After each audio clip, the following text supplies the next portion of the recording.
Hi hello everyone, कैसे हो आप सभी। स्वागत है आप सभी का आपके अपने YouTube channel science exam hub में। देखो बेटा, अब तक अपन जो प्रकाश का परावर्तन है उसके बारे में चर्चा कर रहे हैं। प्रकाश किस प्रकार से उत्पन्न होता है, प्रकाश का परावर्तन किस प्रकार से होता है, और प्रकाश के अपवर्तन पर जो आधारित घटनाएं हैं जिनमें अपन सबसे पहले बात कर रहे थे दर्पण है। दर्पण के अपन ने बारे में बात की कि दर्पण प्रकाश के परावर्तन पर आधारित होता है। दर्पण में भी अपने दो प्रकार के दर्पण की बात करें, समतल दर्पण और गोलीय दर्पण है। समतल दर्पण से किस प्रकार के प्रतिबिंब का निर्माण होता है इसकी अपन चर्चा कर चुके हैं। गोलीय दर्पण से जो प्रतिबिंबों के निर्माण है उसमें अपन अवतल दर्पण के द्वारा प्रतिबिंब निर्माण के बारे में बात कर चुके हैं।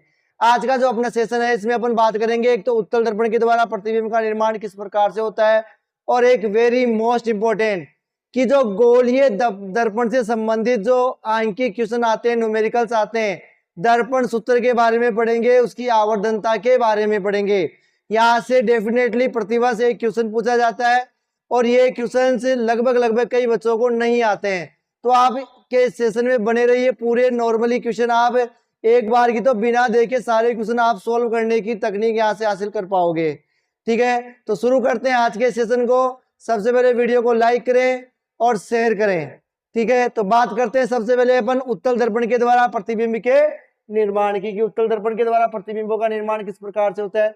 देखो, कंडीशन नंबर 1, जैसे अपने अवतल दर्पण में बात की थी प्रतिबिंब के निर्माण की, अगर उसी प्रकार में बात करूं उत्तल दर्पण में, तो उत्तल दर्पण में जो प्रतिबिंब निर्माण है उसकी केवल और केवल अपन दो कंडीशंस के बारे में चर्चा करेंगे। केवल दो कंडीशन ही होती है, उन्हीं के बारे में पूछा जाता है। सबसे पहले अपन बात करेंगे यदि वस्तु अनंत पे हो। वस्तु जब अनंत पे हो तो प्रतिबिंब का निर्माण किस प्रकार से होता है। देखो, यह अवतल दर्पण, अवतल दर्पण का अगर अपन निर्माण करें तो इसमें परावर्तक पॉलिश इसी तरफ की जाएगी।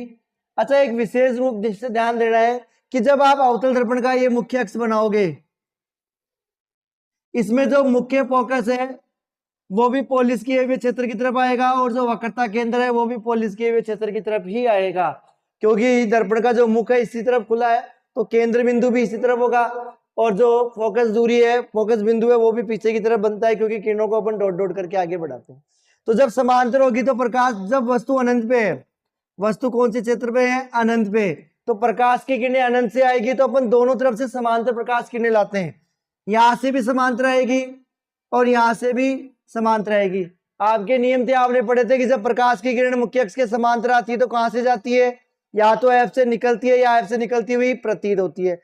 अगर अवतल दर्पण है तो निकलती है, अगर उत्तल दर्पण है तो निकलती हुई प्रतीत होगी। तो इनका अपवर्तन तो इस दिशा में हो गया, सॉरी परावर्तन तो इस दिशा में हो गया, लेकिन अगर इनको पीछे की तरफ डॉट डॉट करके बढ़ाया जाए तो ये एफ बिंदु पर मिलती हुई प्रतीत होती है। तो तीन कंडीशन है कि हमारा प्रतिबिंब कहां बनेगा। तो सबसे पहले अपन बात करें प्रतिबिंब की स्थिति, प्रतिबिंब की स्थिति, तो प्रतिबिंब कहां बन रहा है, दर्पण के पीछे। कहां बनेगा, दर्पण के पीछे बनेगा, वही मुख्य फोकस पर बनेगा, मुख्य फोकस पर। अगर सेकंड बात की जाए प्रतिबिंब की स्थिति, तो उत्तल दर्पण से बनने वाले प्रतिबिंब सदैव आभासी होंगे। ये वर्ड ध्यान रख लेना, उत्तल दर्पण से बनने वाले प्रतिबिंब सदैव आभासी होंगे, और जो भी आभासी है वो कैसा होगा, सीधा।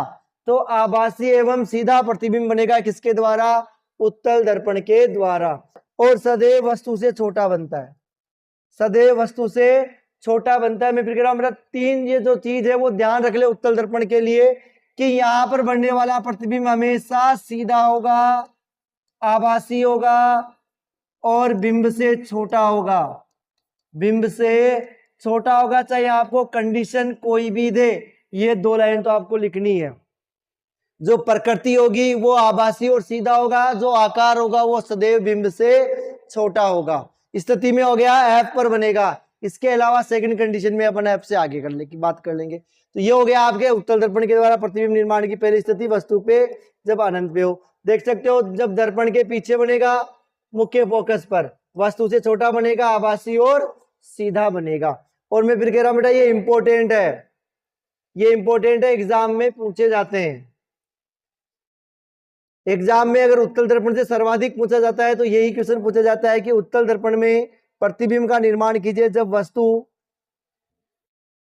ध्रुव के मध्य हो, अनंत, जब वस्तु अनंत, वस्तु कहाँ हो? जब वस्तु अनंत व ध्रुव के मध्य हो। तो वस्तु यहां तो हो गई अनंत, ये हो गया ध्रुव, पोल। पोल एवं अनंत के बीच में, यानी अपन मुख्य अक्ष के किसी भी बिंदु पर यहां पर वस्तु को रख सकते हैं, क्योंकि ना तो इस तरफ मुख्य फोकस है ना वक्रता केंद्र है। तो वस्तु को वक्रता केंद्र के पीछे या किसी स्थिति में दर्शाने के लिए अपने पास कोई वर्ड नहीं है। तो अपन यहाँ कहेंगे कि यहाँ जो मुख्य पोल है, ध्रुव है और अनंत के बीच में आप कहीं पे भी रख दो। आप इसको बना सकते हो, जैसे देखो ये आपके लिए उत्तल दर्पण हो गया, ये P, ये मुख्य फोकस और ये वक्रता केंद्र। कहीं पे भी रख दे अपन वस्तु को, कहीं पे भी, ठीक है। तो सबसे पहले किरण समांतर प्रकाश किरण, जो समांतर आती है वो F से निकलती हुई प्रतीत होगी। डॉट डॉट करके अपन F से निकाल देंगे, ठीक है। सेकंड C से, तो दोनों प्रकाश की किरणें जिस बिंदु पर बनेगी वहां प्रतिबिंब बनेगा। तो प्रतिबिंब कैसा होगा? पहली चीज तो ये होगी कि आभासी होगा। कैसा होगा? आभासी होगा। और जो आभासी होगा वो कैसा होगा? सीधा होगा।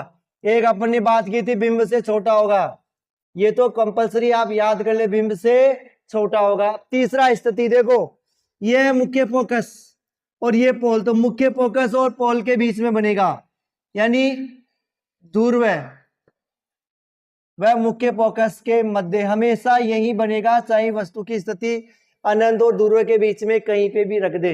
और ये इंपॉर्टेंट भी है, ध्यान रखना इसको, एग्जाम में एक तो ये पूछा जाता है इंपॉर्टेंट वाला। सेकंड, उत्तल दर्पण के द्वारा जो वस्तु है अनंत और ध्रुव के बीच में कहीं पे भी रखी हुई हो, उसकी स्थिति के बारे में हमारे से ये चर्चा कर लेता है। तो आपको ये ध्यान से तरीके से देखना है कि प्रतिबिंब की स्थिति किस प्रकार से अपन को दे रखी है, ठीक है। आई थिंक शायद आपके उत्तल दर्पण के द्वारा प्रतिबिंब के निर्माण को स्थितियां समझ में आई होगी, दोनों स्थितियां। अब अपन बात करते हैं कि जो उत्तल दर्पण है उसका उपयोग क्या है। ये स्थितियां आप देख लेना। उत्तल दर्पण के उपयोग मुख्य रूप से 2 या 3 उपयोग आप ध्यान रख लें।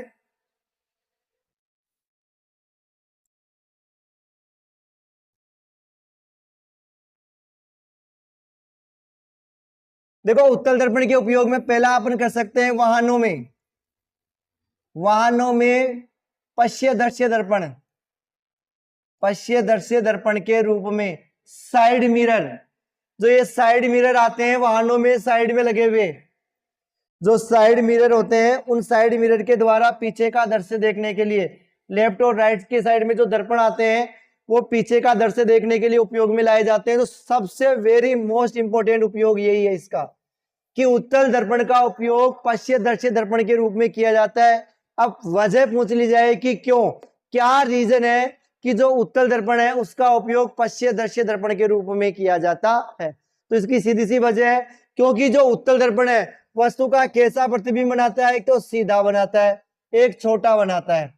सीधा और छोटा प्रतिबिंब बनाता है। आप देख सकते हो जब छोटा प्रतिबिंब बनता है ना, तो पीछे के बहुत बड़े क्षेत्र का प्रतिबिंब निर्माण हो सकता है। यानी अगर आप आगे वाहन चला रहे हो तो पीछे के साइड मिरर से देखोगे तो आपको पीछे के बहुत बड़े क्षेत्र का प्रतिबिंब आपको दर्पण में दिखाई देगा, एकदम सीधा दिखाई देगा, जिससे हमें अनुमान लग जाएगा कि हमारे पीछे कौन से वाहन आ रहे हैं। तो जो साइड मिरर है उनमें इसका उपयोग किया जाता है। एटीएम मशीनों में पीछे का दृश्य देखने के लिए एटीएम मशीनों में भी इसका उपयोग किया जाता है। सोडियम परावर्तक लैंप में भी इसका उपयोग किया जाता है। तो मुख्य रूप से ये इनके उपयोग ध्यान रखने। तो वाहनों में पश्यदर्शी दर्पण के रूप में ये बड़ा इंपॉर्टेंट पॉइंट ध्यान रखना, पश्यदर्शी दर्पण वाला, ठीक है। एक सोडियम परावर्तक लैंप हो गया, एक एटीएम मशीनों में ग्राहकों को पीछे का पूरा दृश्य दिखाने के लिए इसका उपयोग किया जाता है। अब अपन बात करते हैं वेरी मोस्ट इंपॉर्टेंट दर्पण में दर्पण सूत्र की। दर्पण सूत्र क्या होता है, किस प्रकार से काम करता है। दर्पण सूत्र किसे कहते हैं? देखो दर्पण में क्या होता है, एक तो फोकस दूरी, एक तो अपन बात करते हैं फोकस दूरी की, एक अपन बात कर रहे हैं बार बार बिंब की दूरी की, बिंब की दूरी की, और एक अपन बात करेंगे प्रतिबिंब की दूरी की, प्रतिबिंब दूरी। तो दर्पण में फोकस दूरी मतलब F, बिंब दूरी मतलब U से व्यक्त करते हैं, और प्रतिबिंब दूरी को V से व्यक्त करते हैं।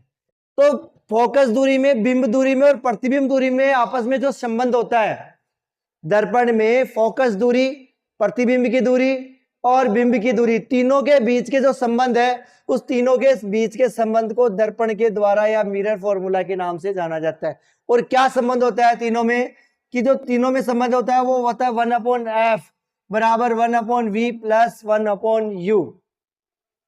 ठीक है, 1/f बराबर 1/v प्लस 1/u। ये आपका जो दर्पण सूत्र है वेरी मोस्ट इंपोर्टेंट है, इसी के द्वारा सारे आंकिक क्वेश्चंस आपको सॉल्व करने हैं।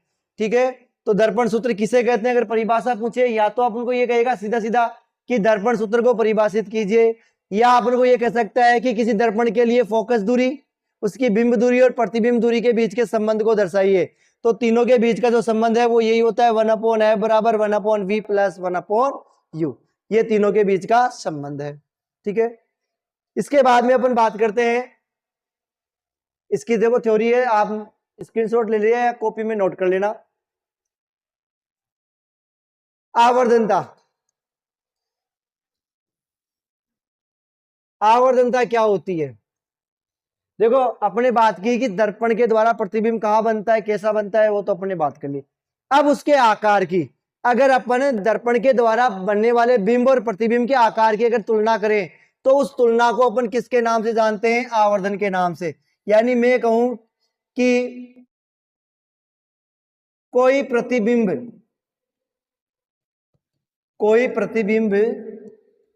अपने बिंब का कितना गुना है, या मैं बात करूं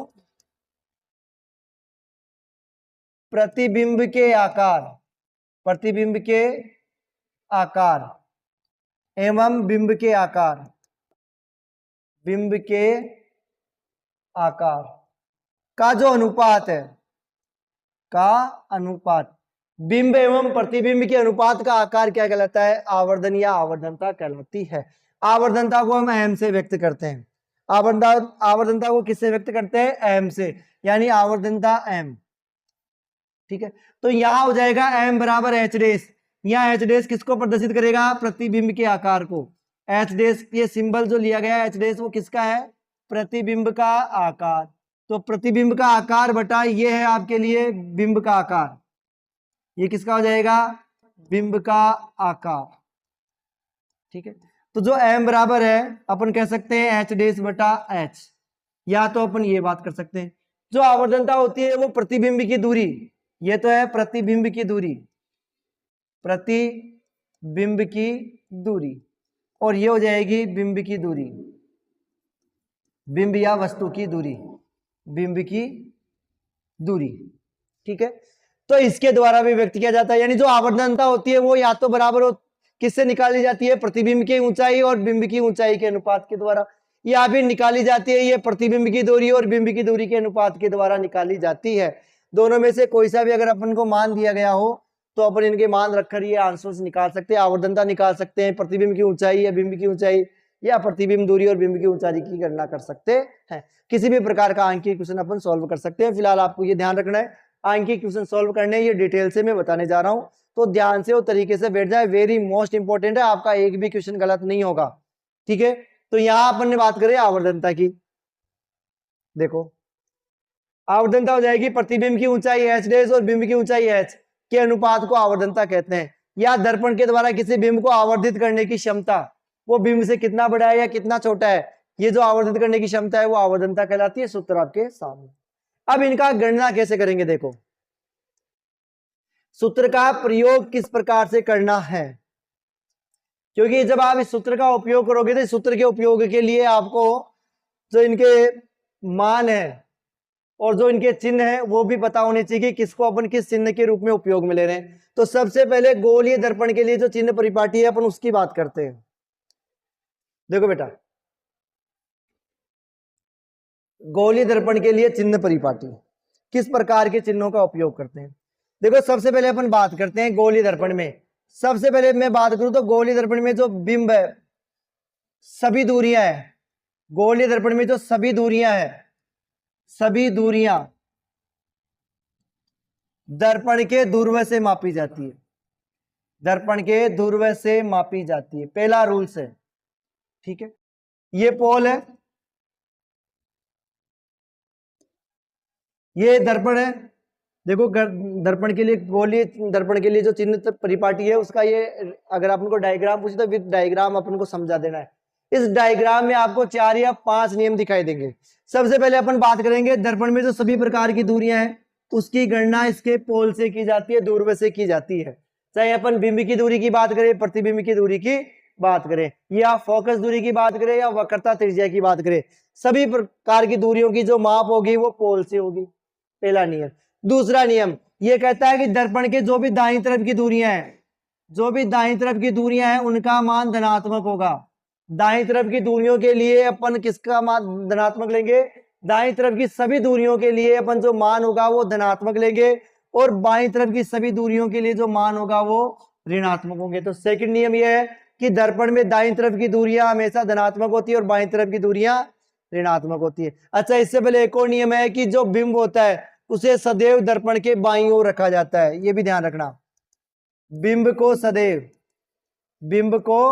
सदैव दर्पण के बाईं ओर रखा जाता है, सदैव दर्पण के बाईं ओर, सदैव दर्पण के बाईं ओर रखा जाता है। अगर आपको ये पूछे कि दर्पण में जो बिंब होता है वो किस ओर होता है, तो बाईं तरफ होता है। दर्पण में जो बिंब होता है उसे दर्पण से बाईं ओर रखा जाता है, और बाईं तरफ की दूरियां ऋणात्मक और दाईं तरफ की दूरियों का मान धनात्मक। पोल से जो मुख्य अक्ष है उससे ऊपर की दूरियों का मान धनात्मक लेते हैं, और मुख्य अक्ष से नीचे की दूरियों का मान ऋणात्मक लेते। तो ये मुख्य रूप से 4 रूल्स हो गए। पहला रूल्स हो गया कि दर्पण को सदैव बिंब को सदैव दर्पण के बाईं ओर रखा जाता है, पहला। दूसरा, दर्पण में सभी प्रकार की दूरियों का मापन दर्पण के पोल से या दूरवश से किया जाता है, दूसरा। दर्पण में जो दाईं तरफ की दूरी है उनका मान धनात्मक में लिया जाता है और बाईं तरफ की दूरियों का मान ऋणात्मक लिया जाता है। मुख्य अक्ष से ऊपर की दूरियों का मान धनात्मक लिया जाएगा और मुख्य अक्ष से नीचे की दूरियों का मान ऋणात्मक लिया जाएगा। ठीक है, अगर आपके ये समझ में आता है तो पूरे दर्पण चित्र में अपन ने जो भी मान देखे वो क्लियर हो जाएंगे। ये देख लेना, बिंब को सदैव दर्पण के बाईं ओर रखा जाता है, मुख्य अक्ष के समांतर सभी दूरियां दर्पण के दूरवश से मापी जाती है, मूल बिंदु के दाईं ओर की दूरियां ऋणात्मक होती है, और बाईं तरफ की जो दूरियां होती है उन्हें अपन धनात्मक रूप से काम लेते हैं। तो इधर जो दाईं तरफ है धनात्मक और बाईं तरफ है वो ऋणात्मक। अब देखो, सबसे मुख्य बात बता रहा हूं आपको। अपने पास 2 प्रकार के गोलीय दर्पण थे। एक तो है अवतल दर्पण, एक है उत्तल दर्पण। वेरी मोस्ट इंपोर्टेंट चीज बता रहा हूं, आप थोड़ा ध्यान दें।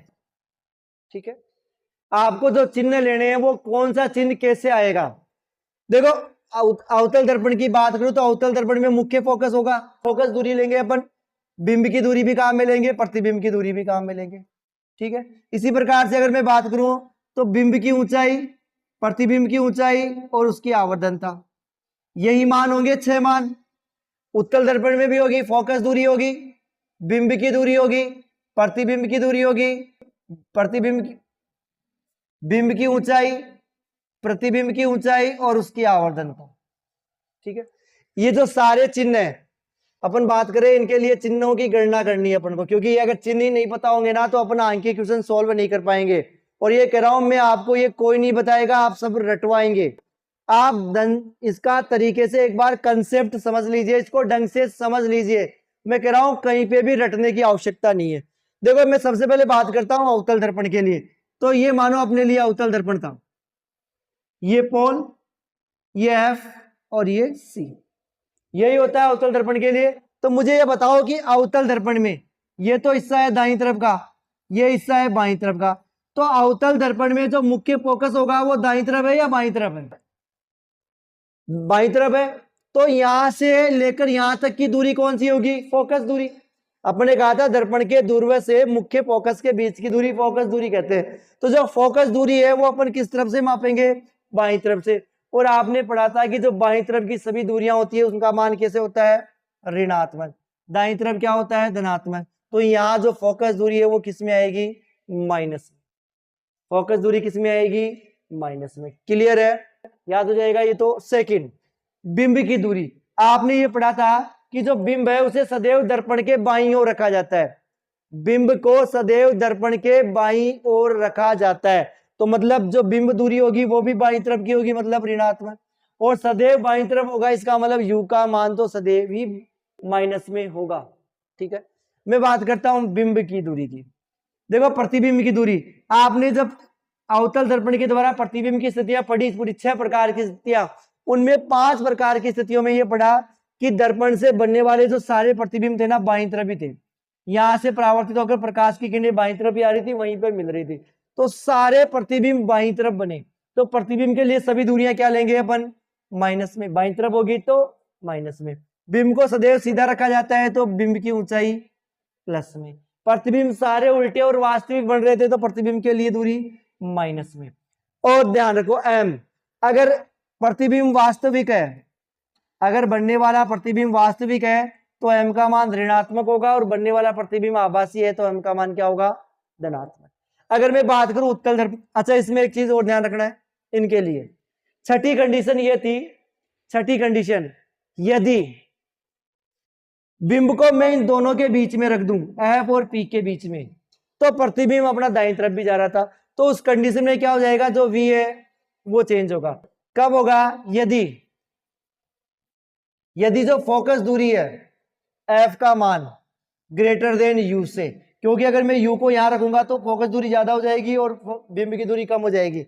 अगर फोकस दूरी U से ज्यादा हो तब जो है वो V बराबर धनात्मक लेना है। और इसी सेम कंडीशन में ये तो प्लस में ही रहेगा, इस कंडीशन में ये भी क्या हो जाएगा, प्लस में। प्रतिबिंब सीधा बनेगा और आभासी बनेगा तो ये भी किस में हो जाएगा, प्लस में। तीनों प्लस में हो जाएंगे, ये ध्यान रखना। कब होंगे, छठी कंडीशन में, जब आपकी फोकस दूरी, जब दर्पण की फोकस दूरी बिंब की दूरी से अधिक हो, बिंब की दूरी से अधिक हो तो ये कंडीशन ध्यान रखनी है। मैं बात करूं उत्तल दर्पण की, तो देखो उत्तल दर्पण में F किस तरफ आ रहा था, दाईं तरफ। कहां आया, दाईं तरफ, तो दूरी किस तरफ की मापेंगे, दाईं तरफ की। इसका मतलब उत्तल में फोकस दूरी धनात्मक। बिंब सदैव बाईं तरफ होता है तो ये माइनस में। प्रतिबिंब सारे के सारे दाईं तरफ जाएंगे दर्पण के पीछे तो V का मान माइनस में। H सीधा ही होता है, प्रतिबिंब भी सीधा ही बनेगा और आभासी बनेगा। क्लियर है, सॉरी ये प्लस में, दाईं तरफ जाएगा प्लस में। तो देखो एक सीधा सा फंडा है कि जो अवतल दर्पण है ना, मैं अब याद करने या रटने लायक एक चीज बता रहा हूं, एक छोटी सी ट्रिक बता रहा हूं, है ना, ध्यान दीजिएगा। अवतल दर्पण में, अवतल दर्पण में आपने पढ़ा U V F H S dash और M। अवतल दर्पण में लगभग सभी दूरियों का मान ऋणात्मक आएगा सिवाय H को छोड़कर, क्योंकि प्रतिबिंब सीधा होता है इसलिए यह धनात्मक होगा। बाकी बिंब दूरी माइनस में, प्रतिबिंब दूरी माइनस में, फोकस दूरी माइनस में, प्रतिबिंब की ऊंचाई माइनस में, आवर्धनता वास्तविक है तो माइनस में। अवतल दर्पण में सभी प्रकार की दूरियों का मान ऋणात्मक होगा सिवाय H को छोड़कर और एक अंतिम कंडीशन को छोड़कर। अगर मैं बात करूं उत्तल दर्पण की, तो उत्तल दर्पण में सभी प्रकार की दूरियां कैसे होगी, देखो तो उत्तल दर्पण में सभी प्रकार की दूरियों का मान धनात्मक होगा सिवाय U को छोड़कर, क्योंकि U सदैव माइनस होगा, बिंब सदैव बाईं तरफ होता है। V धनात्मक होगा, F धनात्मक होगा, S धनात्मक होगा, H डैश धनात्मक होगा और आवर्धनता आभासी होती है तो धनात्मक होगा। तो उत्तल दर्पण में सभी प्रकार की दूरियों का मान आपको धनात्मक लेना है U को छोड़कर। अवतल दर्पण में सभी दूरियों का मान ऋणात्मक लेना है सिवाय H को छोड़ करके। आई थिंक शायद आपके ये बड़े सिंपल तरीके से समझ में आ गया होगा। ठीक है, कौन सी दूरी का मान किस प्रकार से आपको लेना है। तो देखो इसके अनुसार अपन कुछ न्यूमेरिकल सॉल्व करते हैं, एक दो एग्जांपल देखते हैं। देखो बेटा आपको एग्जांपल कैसे सॉल्व करने हैं थोड़ा ध्यान देना, बड़े ही इंपॉर्टेंट है, बड़ा ही इंपॉर्टेंस रखेंगे क्योंकि ये कम से कम मिनिमम 2 नंबर्स के आएंगे एग्जाम में। सबसे पहले तो क्वेश्चन को लिखना सीखो। आप देखो किसी ऑटोमोबाइल में पीछे का दृश्य देखने के लिए उपयोग में होने वाला उत्तल दर्पण, सबसे पहले तो यहां मेंशन करो, दिया गया क्या है, उत्तल दर्पण। किसकी बात हो रही है, उत्तल दर्पण की बात हो रही है। अपन जो भी चीजें पढ़ेंगे वो किस में पढ़ेंगे, उत्तल दर्पण में। ये कह रहा उत्तल दर्पण में वक्रता त्रिज्या 3 मीटर है, वक्रता त्रिज्या का मतलब आर का मान कितना है 3 मीटर। ओके, अगर आर का मान 3 है तो मैं अगर एफ का मान निकालना चाहूं तो एफ आर से आधा होता है, तो एफ बराबर क्या हो जाएगा 3/2 मीटर। ओके, ठीक है, आगे चलो। यदि एक बस इस दर्पण से 5 मीटर की दूरी पर है, बस 5 मीटर की दूरी पर है, बस का मतलब खुद स्वयं वस्तु या बिंब, मतलब यू कितना है 5 मीटर।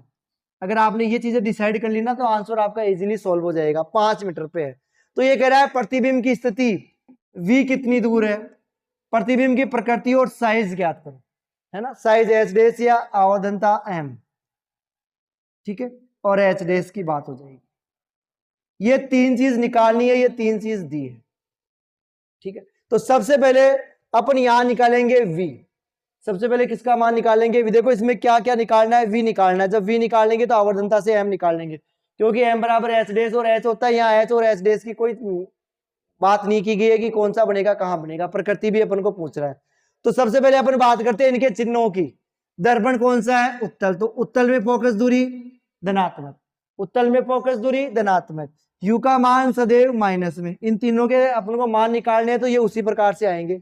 कैसे निकालोगे, दर्पण सूत्र से। कैसे निकालोगे, दर्पण सूत्र से। तो आप यहां से लिखोगे दर्पण सूत्र से, ठीक है, दर्पण सूत्र से स्टार्टिंग करेंगे। अब अपन बात करते हैं सबसे पहले दर्पण सूत्र क्या कहता है, 1/f बराबर 1/v प्लस 1/u, यही है आपका दर्पण सूत्र।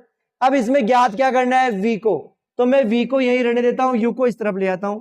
1/f, अगर u का पक्षांतरण करे तो ये धनात्मक में है तो ये इधर आएगा तो ऋणात्मक। 1/u बराबर 1/v, इतना क्लियर है ना किसी के भी भाई। 1/f बराबर 1/v प्लस 1/u इसका दर्पण सूत्र होता है। अपन को ज्ञात क्या करना है, v का मान ज्ञात करना है, तो v को अपनी जगह रहने देते और u को इस तरफ ले आते। तो u को जब इधर लाएंगे पक्षांतरण करेंगे तो ये किस में हो जाएगा, माइनस में। अब देखो मान लिखो 1/ कितना मान है 3/2, ठीक है, माइनस u का मान कितना है माइनस का 5 बराबर 1/v।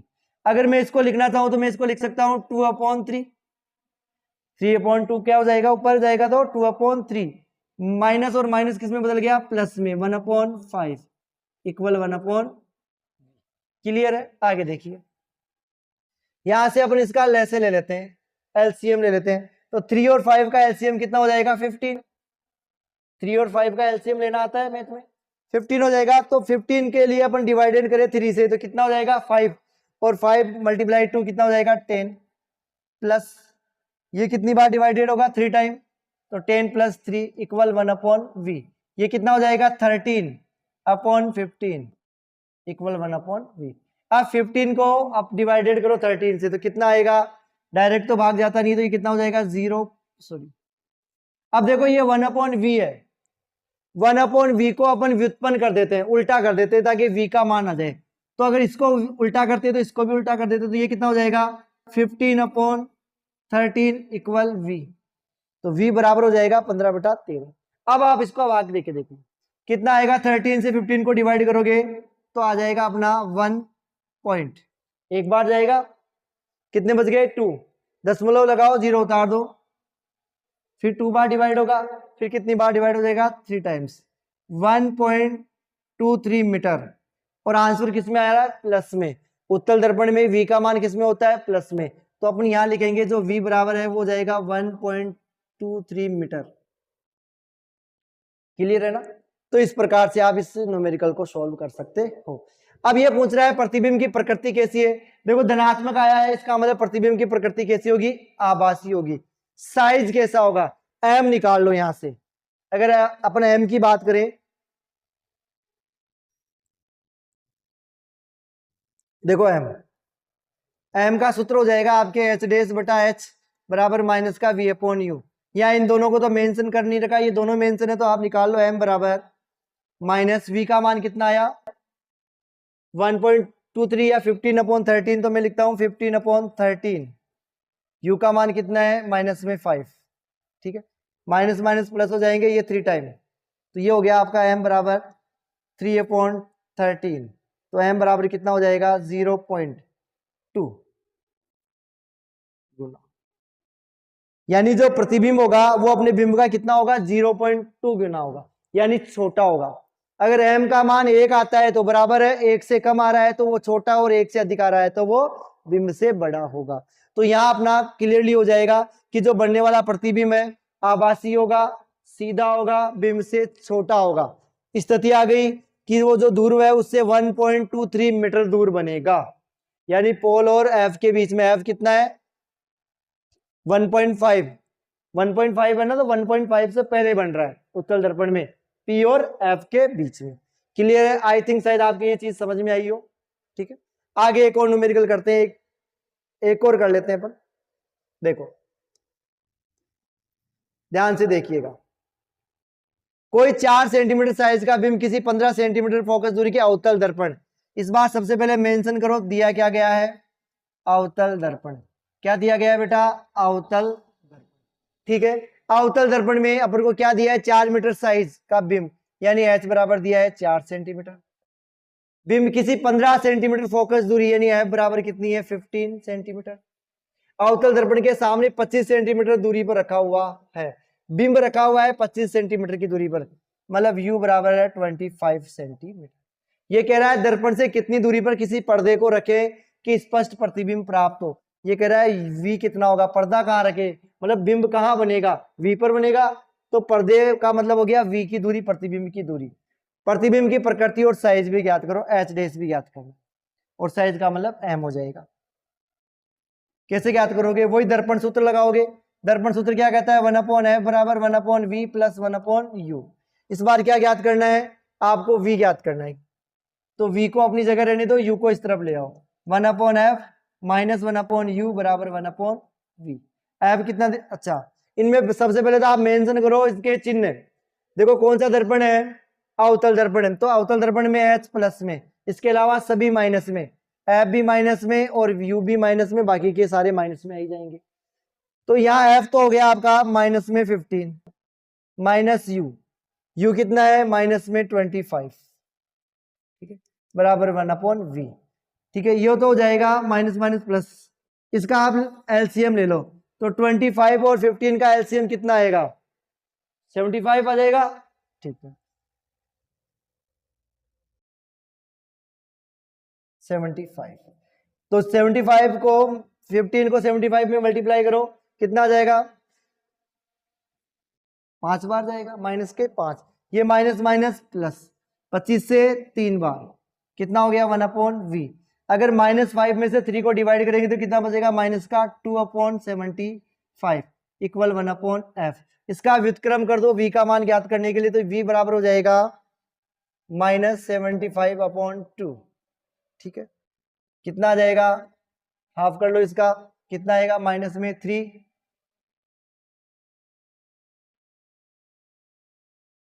और 5। ठीक है, सेंटीमीटर। ये तो आ गया आपके v का मान, माइनस में आना चाहिए था, माइनस में आ रहा है, इसका मतलब अपना सही है। क्या ज्ञात करना है, h डेस, m बराबर h डेस बटा h। ठीक है, तो यहाँ m बराबर h डेस कितना दे रखा है, नहीं दे रखा, बराबर माइनस का v अपॉन u, यही तो सूत्र होता है। h डेस आपके पास है नहीं, ज्ञात करना है साहब। h का मान कितना है, प्लस में 4, प्लस में 4 इक्वल माइनस v का मान कितना है 75.5, इससे जस्ट ऊपर वाला ले लो, माइनस का 37/2, फिर u कितना है -25। ठीक है,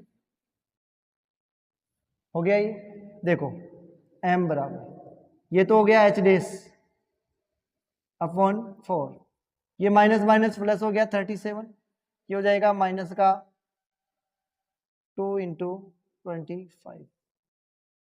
अब इसको अपन इस तरफ ले आते हैं, इसको इस तरफ ले जाते हैं, इसको मल्टीप्लाई कर दो, m बराबर, अगर आप इसको डिवाइड करोगे तो ये हो गया 2 से 2 बार, और ये 2 से डिवाइड होगा तो वही, सॉरी ये गलत हो गया अपना थोड़ा सा,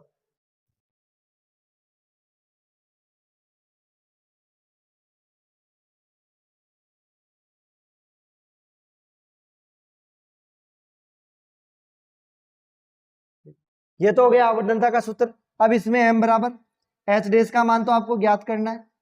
h का मान कितना है 4 इक्वल माइनस v का मान कितना है, इससे जस्ट ऊपर वाला ले लो, माइनस का 75/2, फिर बटे में क्या लगाओगे u का मान कितना है माइनस का 25। यही है, आगे सॉल्व करो इसको। h डेस बटा 4 इक्वल माइनस माइनस प्लस हो गया तो ये हो गया 75/2, इसके साथ आ जाएगा 2 इंटू माइनस का 25। ठीक है, अगर मैं 25 से डिवाइड करूं 75 को तो 3 टाइम्स हो जाएगा। ठीक है, तो ये हो जाएगा आपका, पक्षांतर करोगे तो ये हो जाएगा 2h डेस। ठीक है, और ये हो जाएगा आपका, दोनों मल्टीप्लाई हो गए 4 इंटू 3, ये माइनस का 2h डेस। अब मेरे को बात करनी है h डेस की, तो h डेस बराबर 4 इंटू 3/-2, तो ये 2 से डिवाइड होगा 2 बार, और यहाँ अपने पास जो h है उसका मान आ जाएगा, h डेस बराबर आ जाएगा 3 दूनी 6 माइनस का 6 सेंटीमीटर। माइनस में आना चाहिए था, माइनस में ही आया। क्लियर है, तो ये निकाल सकते हो आप आसानी से। अब इसमें क्या हो जाएगा, देखो प्रतिबिंब की प्रकृति तो कैसी हो गई, वास्तविक है, उल्टा है। साइज कैसा है 6 सेंटीमीटर, यानी बिंब से बड़ा, बिंब 4 सेंटीमीटर का था और प्रतिबिंब कितना आ गया 6 सेंटीमीटर। ठीक है, तो ये कुछ आंकिक क्वेश्चन है जिनको आपको सॉल्व करना है दर्पण सूत्र के माध्यम से। ठीक है, तो आज के सेशन में अपन इतना ही देखेंगे। बाकी का जो टॉपिक है, बाकी के जो टॉपिक है या जो आंकिक क्वेश्चन है नेक्स्ट वीडियो में देखेंगे। आपको जितने भी बुक में आंकिक क्वेश्चन दिए गए हैं उनको सॉल्व करना है। अगर आपको किसी भी प्रकार की किसी भी क्वेश्चन में दिक्कत आती है, प्रॉब्लम आती है, तो हमें कमेंट बॉक्स में बताएं। ध्यान रखना, दर्पण सूत्र के द्वारा आप किसी भी प्रकार के आंकिक क्वेश्चन को सॉल्व कर सकते हो। तो इन आंकिक क्वेश्चनों को सॉल्व करने के लिए एक तो आपको दर्पण सूत्र पता होना चाहिए, दूसरा उनके चिन्ह के लिए मैं फिर बता देता हूं। अवतल में सभी दूरियों का मान ऋणात्मक लेना है, केवल बिंब की ऊंचाई या h को छोड़कर, और उत्तल में सभी दूरियों का मान धनात्मक आएगा सिवाय बिंब की दूरी यानी u को छोड़ करके। ठीक है, तो मिलते हैं आपसे नेक्स्ट सेशन में नए टॉपिक के साथ। तब तक आप इसका रिवीजन करें और सारे क्वेश्चंस की प्रैक्टिस करें। ठीक है, जय हिंद, जय भारत।